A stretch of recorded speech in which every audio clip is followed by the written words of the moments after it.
Hey everybody, we're in Nichols, Georgia at General Coffee State Park. This is actually a state park that I wanted to visit a lot, so I think it's kind of after hours, but they don't close to 10. There's the farm, that's what I wanted to see, so I'm getting ready to go. So are you ready? Yeah. I am too. She's gonna stay in the car and make our sandwiches for tonight, so let's go. Okay, now we're approaching General Coffee State Park. Turn right, then the destination is on your right. I was looking forward to visiting this one. Hopefully what I wanted to see is still open. That would be really lovely.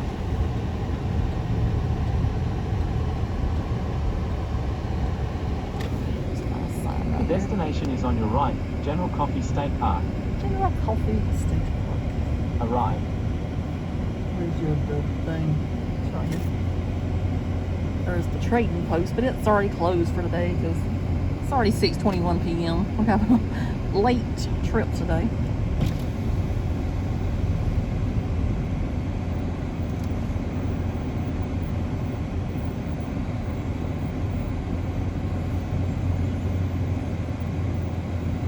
I don't see anybody in there, so just throw that thing on the dashboard and keep on the truck. So I'm gonna go ahead and start walking around. This says this is Meeks log cabin. Charles C. Meeks settled 2 miles north of present-day Nichols, Georgia in 1830. This cabin was reportedly built by a hired hand named Thomas in about 1831 or 1832. Thomas was the first person to live in the cabin. In 1872, Reverend Malcolm Meeks and his wife Elizabeth moved into the cabin. Malcolm and Elizabeth added to the cabin as their family grew to 13 children. Finally, in 1893, the structure you see here was separated from what has become the main house and moved into a field on the Meeks farm. The cabin was moved several more times until it found its final home here at the park in 1978. The cabin is furnished as it may have been in 1872 when the Meeks family first moved in. The rope bed, simple table and chairs, and a storage chest make up most of the space in the main room. The loft would have been used for extra storage space and a sleeping area for the children old enough to climb the ladder to the second floor.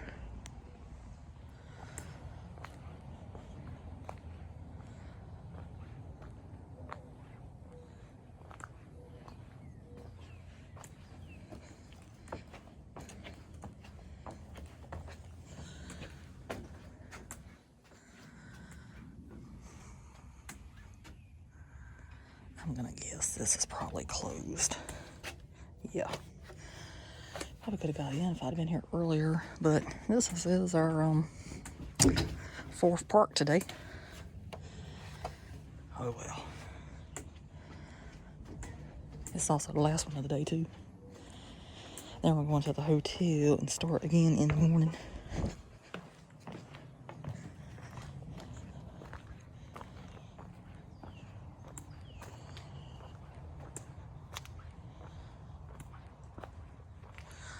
Look at that chimney. And at this point, I've been awake like 31 hours because I had to work yesterday until probably about 11:20 last night. Then I couldn't ever go to sleep. Never got home. Then got up at 4, left at 5, and now it's already 6:21 in the afternoon. Look at that old tiny dinner bell type thing.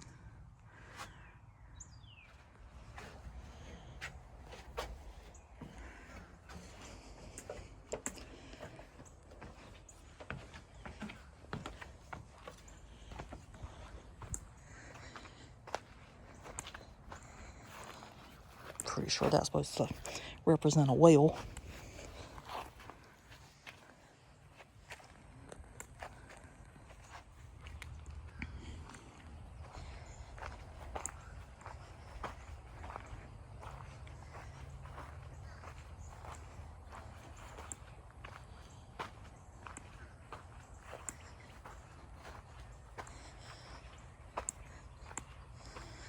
And they have the lovely old outhouse out here. And they got corn cobs down there. I always like whenever they got a crescent moon. I just find that funny. But that was to let light in, I'm pretty sure.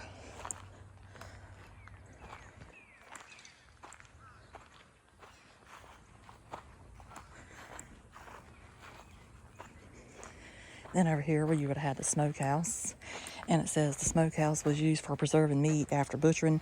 Meat could be preserved in two ways. It could be smoked or salted. Smoking required that the meat be hung from beams inside the smokehouse. A fire of hickory, oak, or corn cobs was built in a pit in the dirt floor. Meat was smoked for 1 to 6 days until cured. The time it took to cure the meat depended on the size of the meat being smoked. Smaller meats such as sausage or Midlands meats took less time to cure than larger pieces such as hams or shoulders. The larger meats would form a crusty surface that helped to keep insects out of the meat as it hung in the smokehouse during the winter. Salting required that the fresh meat be covered with salt and put in the boxes or barrels to cure or take the salt. Cool weather in the fall and winter helped preserve the meat in the salt boxes. When the weather warmed, the meat would be taken out and washed prior to cooking and eating.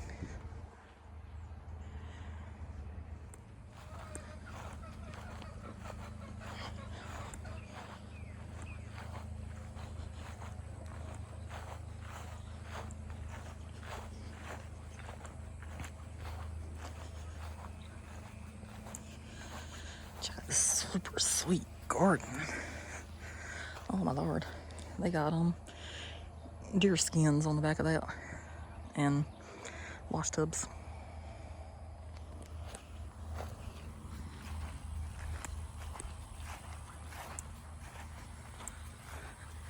Got a scarecrow.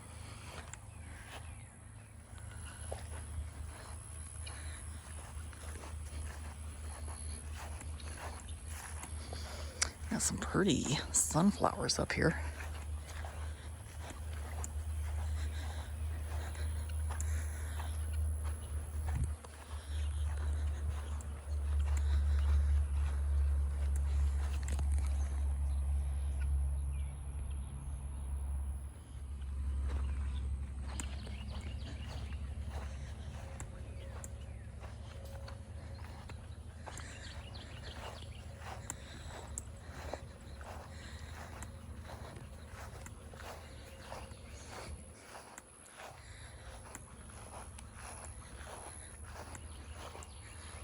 Over there looks like the shed where they got the plows and everything in there.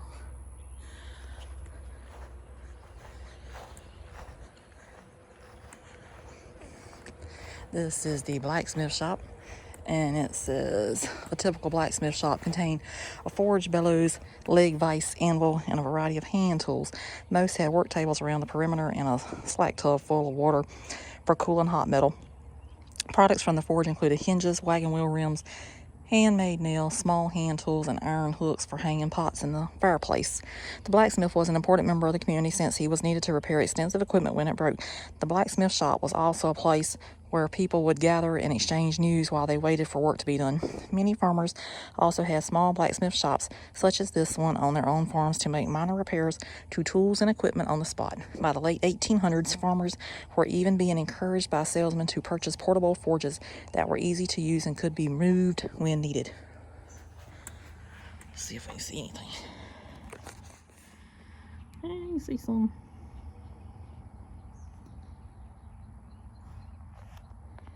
I'll tell you what I can get at this point in my life.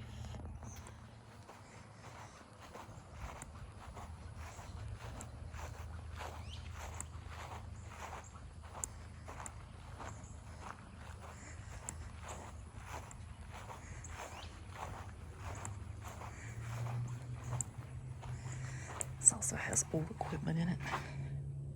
This says naval stores. Naval stores was a term used to describe the products of the pine forest that were historically used in shipbuilding.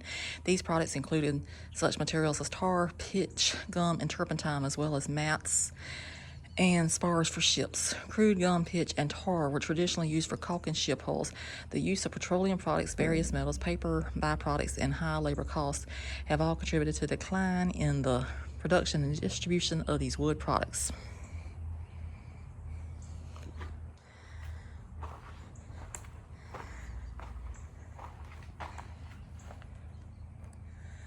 And that right there tells the different types of tools that's in use. And that talks about the aprons and cups. Pretty cool. So I've been to our farm in South Carolina enough to know that that right there is how they made syrup. They would hook the mule to it and it would go around and around and around while they'd put the sugar cane in there and let it squeeze out. It's pretty impressive to see in person. And over here, we've got some kind of, I guess, steam engine of some sort, maybe.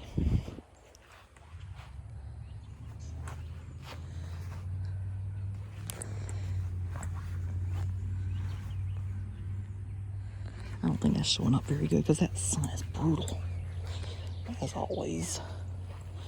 Let's see what it can do from here. That's a little bit better.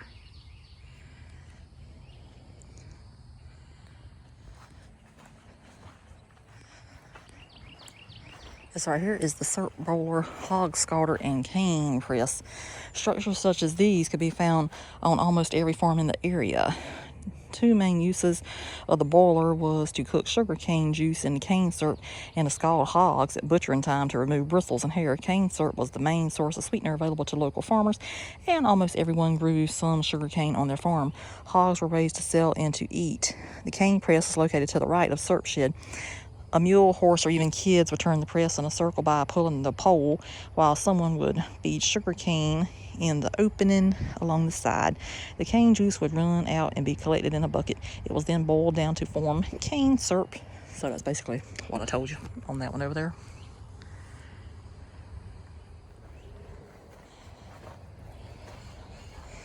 So we like to see this in action too. Our farm in Conway, South Carolina has one, and they usually use it around Christmas time. Oh, they even got old stuff over there in the ceiling. I like to see that in action. So over here we got some farm animals. It's so exciting.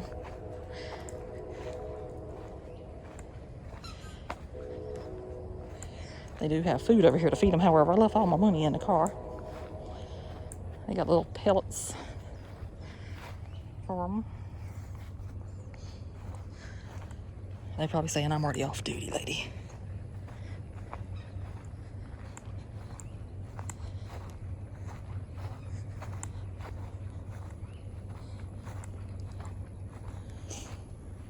I'm gonna guess that might be a tobacco barn whenever I get to where it says what it is.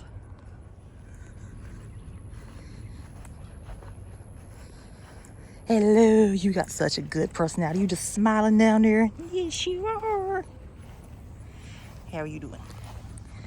How you doing? You doing good? You are so pretty. You are. You look like you're tired. This one over here has a lovely little beard on it. And it's over there eating some hay.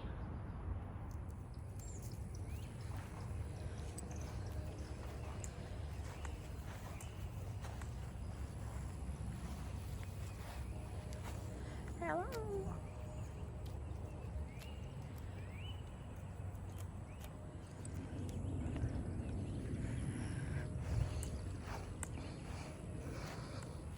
You seem like you have a good personality, even though you're leaving me now. You've been staring at me the whole time. Now you're walking away. Oh, just like everything else in my life. You get going good and then walk away and leave me.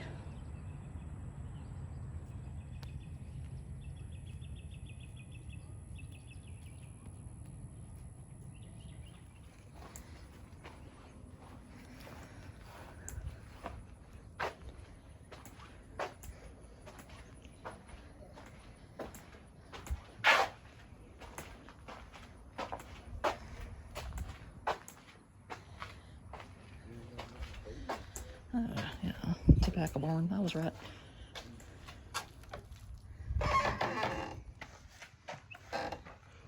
Got some hanging up in there. Not much, but they do have a little bit. So it says tobacco barn. This tobacco barn was built around the year 1900. It was used to prepare and dry tobacco leaves for market. Many people would work together to cut and bundle the leaves, tie them on tobacco sticks, and hang them on the cross beams in the barn. In this barn, 2 heat sources were used for curing the tobacco. The one to the left of the front door is a traditional wood-burning firebox. The one at the rear of the building is a coal-fed burner.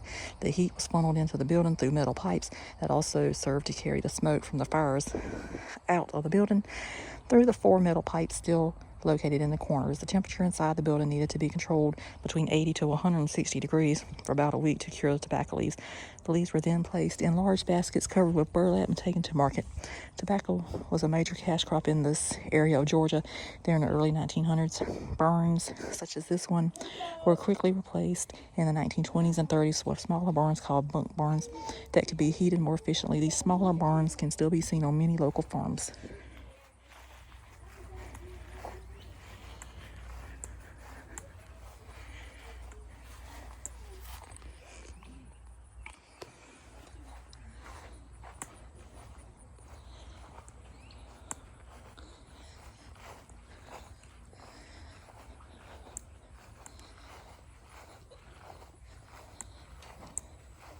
Oh, y'all are pretty too. Ooh, yes, you are.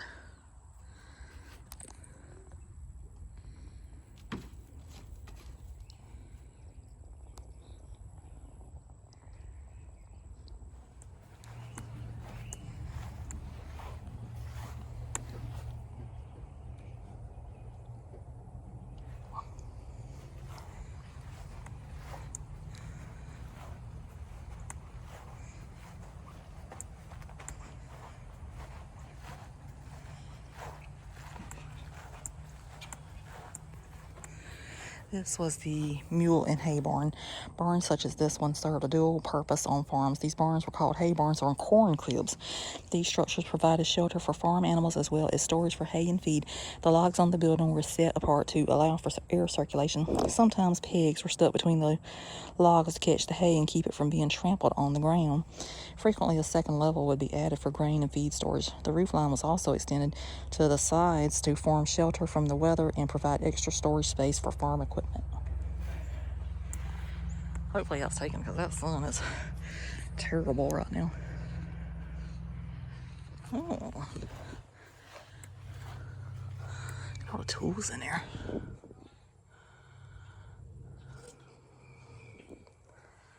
And I see a chicken. They've been strutting their stuff the whole time over here. Had some turkeys over here a while ago too. I don't know if they want to come out. Wherever they went, I don't even know where they went.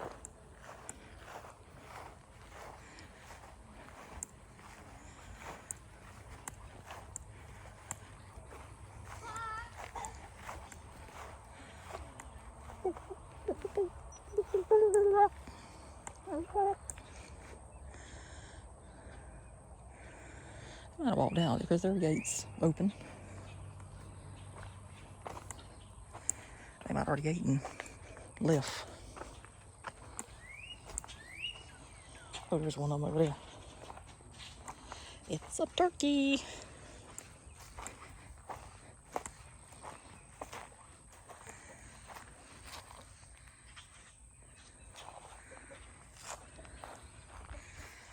How are y'all doing?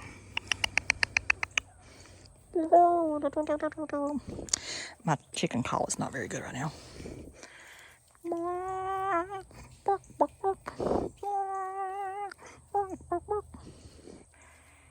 don't know if that's working or not. I got that off of a cartoon whenever I was young. How are y'all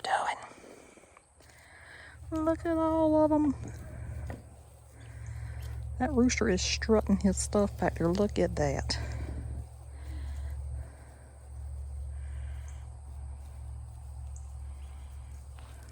Y'all are just so precious.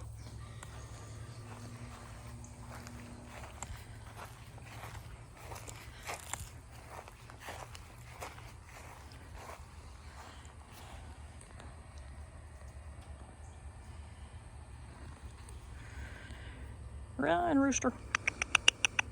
Look at him, look at him. They're so cute when they run.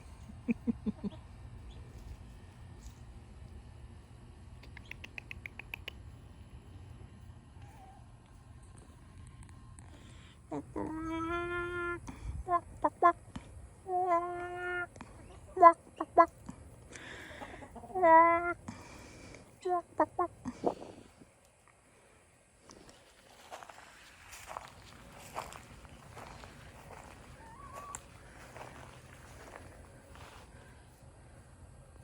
like this furniture on the front porch. This is nice.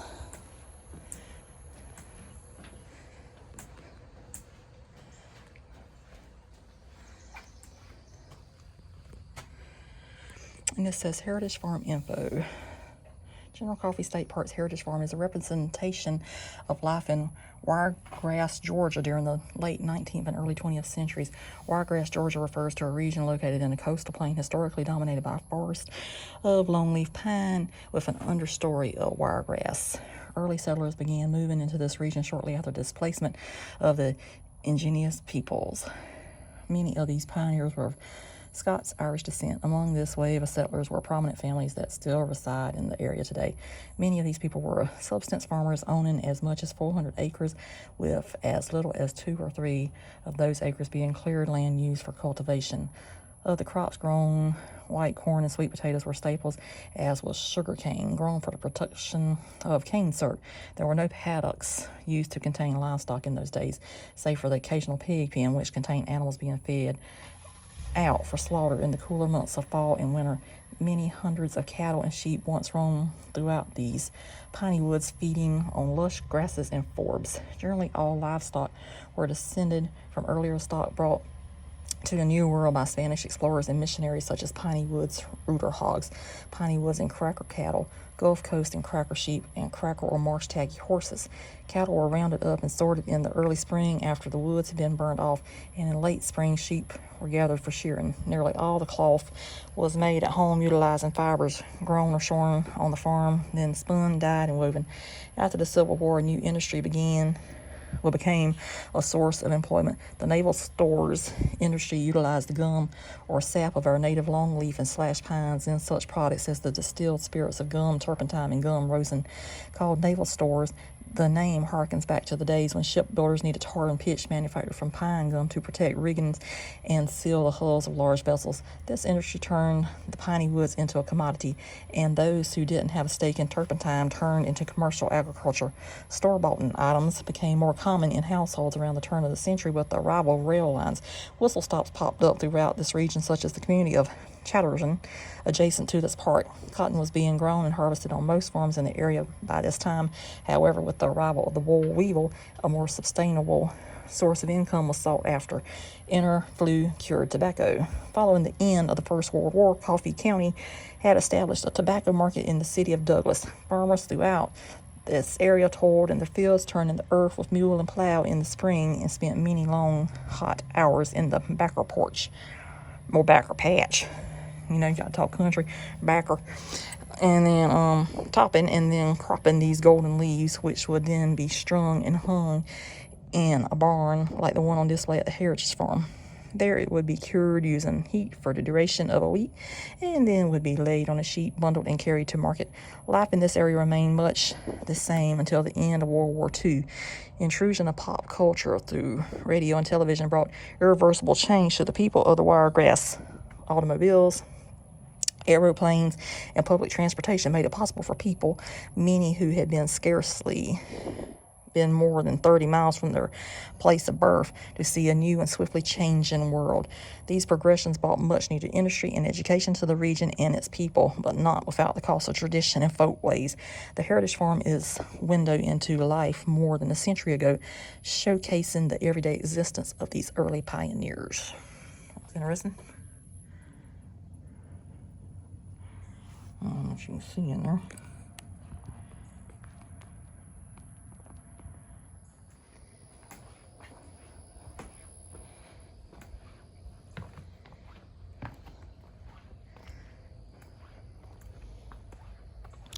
And that right there is butterfly gardening.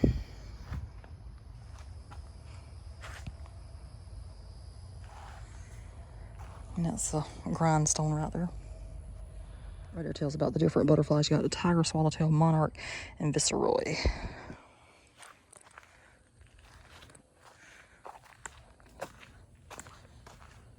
Maybe I can come over here and see the water, hopefully.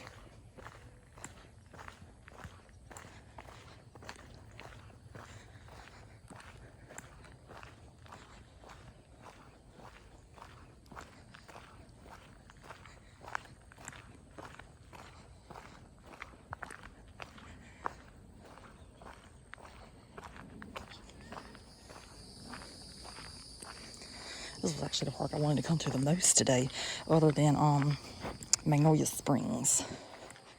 This one's been on my list for quite some time, ever since I discovered it.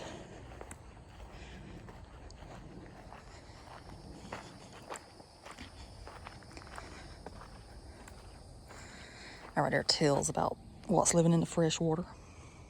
That is the beautiful lake right there. So nice. Let me see what else I can see.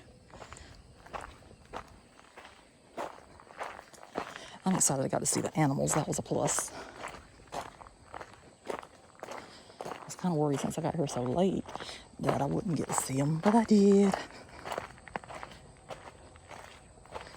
Oh, this is nice.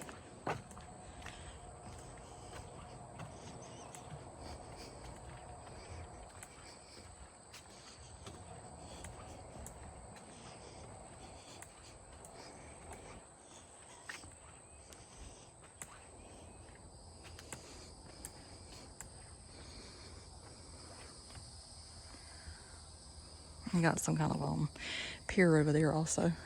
And over there it's like paddle boats you can rent.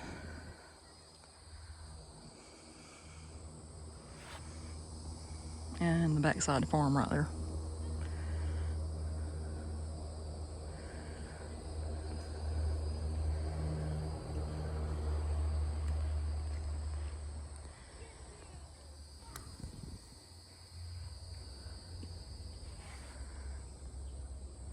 It's a pretty place. I'd like to come back to this one.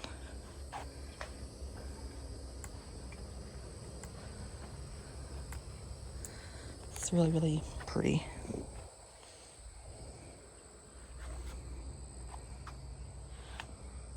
Okay, so we're going to go ahead and wrap up the video for General Coffee State Park, which was in Nichols, Georgia.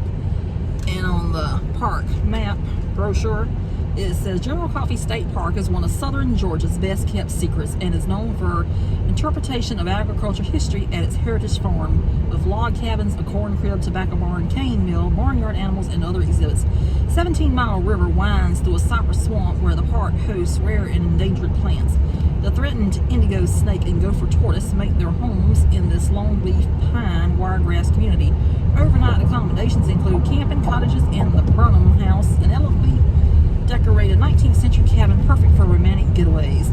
The park was donated to the state by a group of Coffee County citizens in 1970 and is named after General John Coffee, a planter, U.S. congressman, and military leader. Now, I was delighted to see that the animals were still at the farm because we got there so late. I'm like, oh my Lord, they probably already put them up for the night. Well, apparently they just stay there all the time because they were out there strutting their stuff and eating and everything, having a great time. So I was thankful for that. It also has some horse trails. It says the park features 12 miles of horse trails that loop through the eastern side of the property. Parking for horse trailers is available at Picnic Shelter number 7. They have the Heritage Farm Interpretive Walk. That's what I did because that was what I wanted to see the most. Now, I would love to go back to see the park. That's a must-do over thing. But I hope you enjoyed the video of what you did get to see. Pressed for time, and I've been awake, I think, for 31 or 32 hours at this point. So I don't really burn out until I hit about 36 hours. dedicated. Work all weekend and by myself basically, and then because I didn't have anybody there to help me with all my people. So it was a mess. But anyway, I survived. Here I am talking about it. So the Heritage Farm Interpretive Walk is a half-mile walk that loops around the pond located at the park's award-winning Heritage Farm. The best place to begin and end your walk is at the farm's parking lot. Well, that's what we did. I did. She stayed in the car. Located along the walk are interpretive stations where you can read about the habitats, plants, and animals found at General Coffee State Park. The walk is also a popular where birding enthusiasts, as many species of water birds and songbirds can be spotted near the pond year-round. We also got the East River Trail, the West River Trail, Gopher Loop, and it says the number one thing in safety is tell someone your itinerary and expected return time. So that was a nice little link little trading post was closed, but they were so nice and had all those brochures sitting out there, which they should. The park's open till 10. That's only fair, especially if you've never been there before like us. Do want to go back again. That's another map right there. And that tells about everything that they had at the Heritage Farm.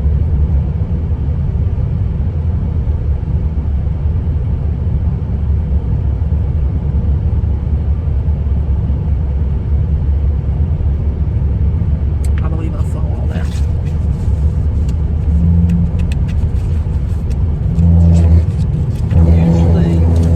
Usually whenever they have animals at that farm, they stay there all the time.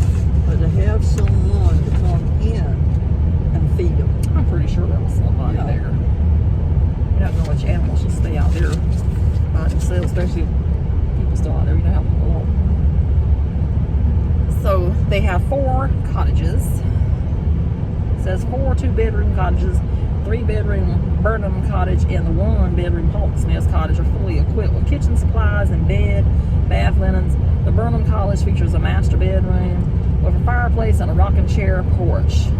You can have dogs. 2 max are allowed only in the dog-friendly cottages, which is number 1 and number 4. And additional dog fees are required. Camping. All sites feature water and electric hookups, picnic tables, and grills. A comfort station with hot showers, laundry facilities, and a playground are centrally located. Pets are allowed on a 6-foot leash. Heritage Farm.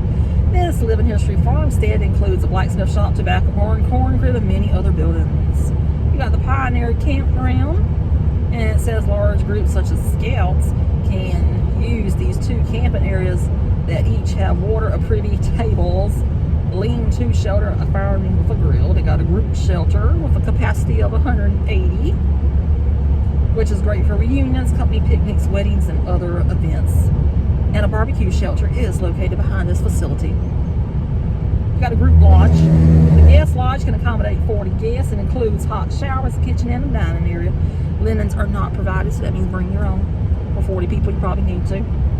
Got picnicking. We picnicked in the car because it's late. It's already 7:30, so we went ahead and ate supper before we even get to the hotel. Fishing. There was people out there fishing. Horseback riding. I didn't see anybody horseback riding. And they got hiking.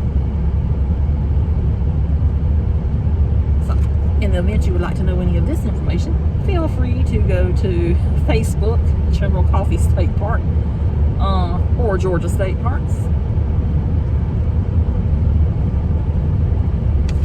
And also the always helpful Georgia State Parks.org, I think. Anyway, enough of that. Hope you have enjoyed the videos today, which they will not be released all at the same time. So I got every other day. So this will take 8 days for these to go out. Then tomorrow, we're going out at least 2 other Georgia State Parks and film those before Mom's Pass runs out. So it will be ran out by the time you see it. Anyway, if you remember this lovely little device we bought last year whenever we were at Stephen C. Foster, it was good until the end of June 2024, even though it has 2023 on it. But what it is, it's good from a year when you do it, and it says all that information on there. I think it was an excellent investment. We have enjoyed our time in the Georgia State Parks. They're really nice, and we'll get another pass at some point in our life. So anyway, how'd you enjoy today, Mom? It was good. Tiresome.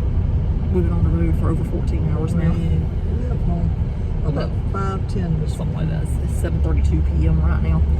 So this is typical Donna and Betty day. Yeah. We just go. Sometimes we would be out for like 17 or 18 hours. And we probably could have went ahead and done the trip and went on back home. But since I realized that I probably would not sleep last night, I just felt it was better to go ahead and get a hotel room just in case I had to take over driving. So that's what we're doing. So anyway. And sometimes she has to. Sometimes. Yeah. Sometimes she I has to. can tell her better stay though. She is getting on my nerves, hitting all those little things in the middle of the road. Yeah, I'm getting on my own nerves. It's sounds irritating. So anyway, we're gonna wrap it up. So we're gonna head on into the hotel. We'll see you somewhere else. And subscribe if you have. Please subscribe, We're going through Alma, Georgia. So if my subscriber from Alma, Georgia is watching, I'm going through your town right now. I guess that's where you live at. It always invites me to the Blueberry Festival. It's here every single year. I have not made it yet. So next year, hopefully, I might can make it. This is the blueberry capital of the world. So we'll see. But if not, I might just come back and do a video of Alma whenever I go back to the park. We'll see how that works out. So anyway, I'm gonna quit rambling. I shall let you go. So toodaloo. Bye. Please subscribe. We forgot to say that. You can tell we're tired.